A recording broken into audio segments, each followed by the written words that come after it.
Hi friends, আজকে নিয়ে আসলাম কাঁচা কলার রেসিপি। কাঁচা কলাটি 3টি নিয়েছি আর আলু 1টি নিয়ে বয়েল করে সব পেস্ট মিক্স করে মাখিয়ে বড়া করব। ফার্স্টে বড়া কয়েকটি করলাম, কাঁচাই বড়া করলাম, কয়েকটি করে দেখলাম হয়নি কি হলো, তারপরে দেখতেছি হয়েছে, তারপরে আবার ভাজি করেও করলাম।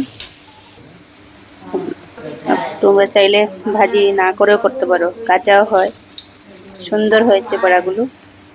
এবারে সবটি বড়া অল্প অল্প করে ভেজে নিলাম, অল্প আছে হয়ে যাবে, ব্যাস হয়ে গেছে। ওখানে তেল দিয়ে দিব অল্প, আলু ভাজবো, তেল দিয়ে আলু ভাজা, আলুগুলি হালকা আছে ভাজা হয়ে গেল, ব্যাস ওখানে নামিয়ে দেব।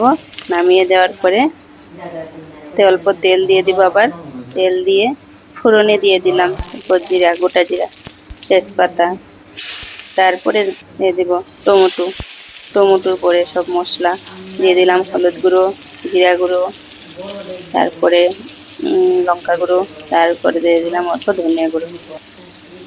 একটু ধনিয়া গুঁড়ো দিলে, তারপরে পেস্ট করেছি কাঁচা লঙ্কা আর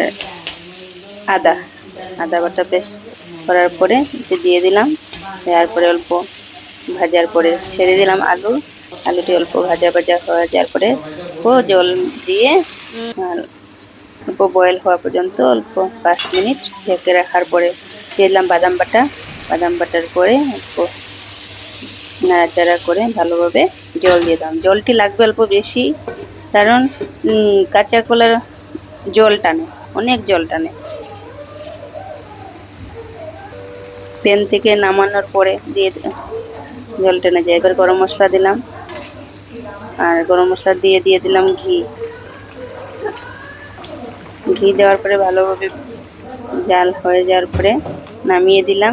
প্যান থেকে নামিয়েছি বাসনে, নামানোর পরে যে টেনে যাবে দেখবেন।